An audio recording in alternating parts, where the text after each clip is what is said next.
I'm Tom Foreman, in for Aaron Burnett. Thanks for joining us. Out front tonight, the new Cold War. This evening, the United Nations Security Council has wrapped up an emergency meeting on what, if anything, can be done to rein in North Korea. There are sharp, growing fears that the nation's new young leader, Kim Jong-un, may be planning a dangerous show of power to repair his country's image after its humiliating failure to launch a long-range rocket into space. The primary concern, the detonation of a nuclear weapon, a test blast, which intelligence analysts believe North Korea is even now preparing. President Obama weighed in just moments ago, calling the situation an area of deep concern. The failed rocket launch was a slap in the face to the international community, which repeatedly warned the rogue state to back away from its plans. Now add in Iran, which security experts also believe is hiding nuclear secrets, and the big picture gets much more critical. Look at this. Look at how the nuclear map is changing. During the Cold War, there were only 5 nuclear nations: the U.S., Russia, Britain, France, and China. Now the list includes India, Pakistan, Israel, North Korea, and Iran may possibly be just over the horizon. All of this has security experts wondering if we're entering the brave new world of a new Cold War, which could be much more unstable and threatening than the old one. Tonight, former Defense Secretary William Cohen is weighing in. We have a Cold War as such going on with Iran and North Korea right now. Namely, we've imposed sanctions. We have isolated both countries. We are contesting their ideological attempts to spread their revolution as such, or in North Korea, their theory of communism. But it's a different form now. These are isolated countries as opposed to major Axis powers contesting each other. So it's going to be different. It's going to be on a case-by-case basis, those who are either pursuing nuclear weapons or those who have them. But there's a Cold War that's been in place now with Iran and North Korea. It seems like it could also be a much more dangerous one in some ways. They wouldn't have the firepower that, for example, the Soviets had long ago, but a lot more unpredictability.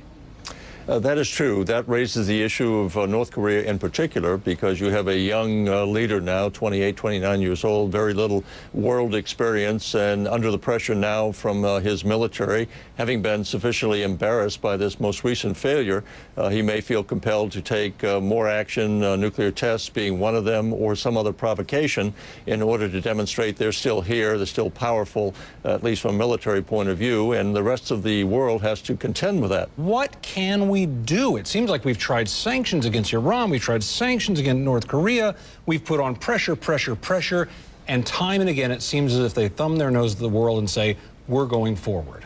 Well, actually, sanctions are working. Sanctions have worked in terms of dealing with Iran. I think Iran now feels the pressure really tightening around their economy, and they're more willing than they have been in the past to really sit down and start negotiating. Whether they will ever come up with a policy that will be satisfactory to all concerned remains to be seen. But I think the sanctions are really starting to bite. I think the sanctions have also been effective with North Korea. North Koreans want to have a guns and butter policy, their guns and our butter. And I think the answer has to be, no, you can't have it both ways. You're not going to continue to experiment with rocket launches and nuclear weapons and expect us to provide food for your people. Well, let me ask you one last thing about those sanctions, though, because this is what troubles me about it.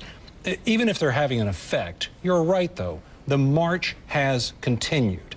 And I find it very hard to imagine that within another 3 or 4 or 5 years that Iran won't have a nuclear weapon, and that the North Koreans won't be closer to having a means of delivering a nuclear weapon wherever they wish. Well, they haven't been successful thus far in terms of building this kind of intercontinental ballistic missile capability as far as the North Koreans are concerned. I think a bigger challenge will be Iran. But I am convinced that if the Chinese and the Russians really send this signal to the Iranians that they can't split the UN Security Council, that everybody is on board, that it's a bad idea for Iran to go forward, that they have an option here to have civil nuclear programs for their peaceful purposes, that can be achieved without them pursuing a nuclear weapons capability. If the Chinese and the Russians really join in full force with the rest of the countries and the rest of the international community, I think that they can persuade the Iranians to go down and choose the right path and not the one they're on now.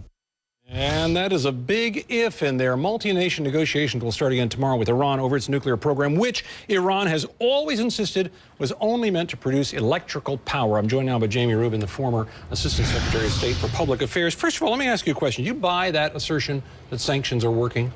No, I really don't. People have very short memories. Sanctions were put in place increasingly over the last, let's say, decade in order to stop Iran from enriching uranium. Not to stop them from making a nuclear weapon. That we're not even close to that now. To stop them from enriching uranium at all. And they've been enriching uranium for a decade. They've been getting better and better at it. They've gone from a 3% level, which is standard for electrical power, now up to 20%, which perhaps is for medical isotopes. So the purpose of the sanctions is not, just to have them in place. It's to achieve a change in behavior on the part of the adversary.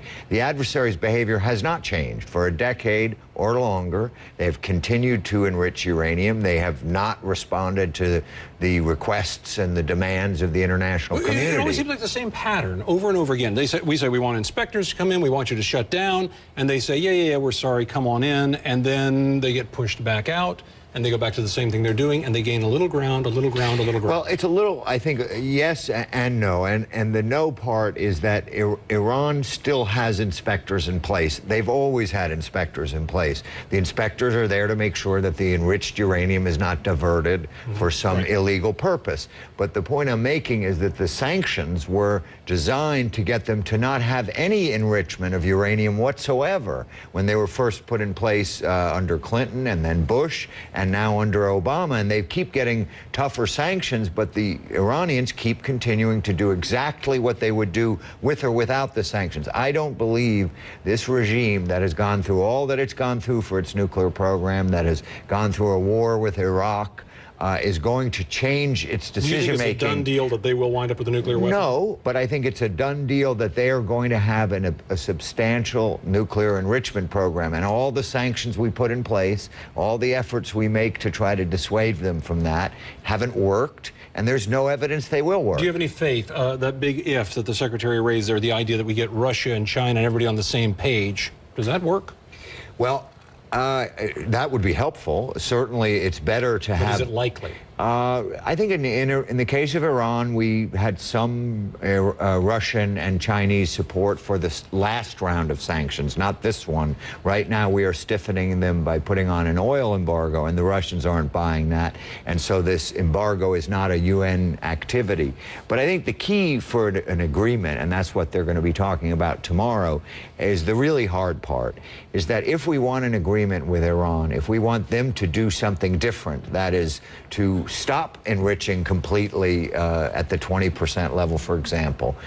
What we need to realize is we're not going to get that for free. We're going to have to pay a price, and I don't see the administration or the Republicans, either party, prepared to pay a price, but the price for the achievement of the goal, and that's the hard part. But the price we all pay if we keep going is, as we said, this new Cold War with much more unpredictable players. We need some tough decisions in order to stop that, and that means tough politically. If we want them to, we're not so good at those lately. Right. If we want them to make a deal with the Iranians, we're going to have to give up some hard things. Jamie Rubin, thanks so much for coming in and joining us here. We'll keep covering it as it goes on ahead. President Obama reveals how much money he makes and how much he pays in taxes. Who do you think pays more, him or his secretary?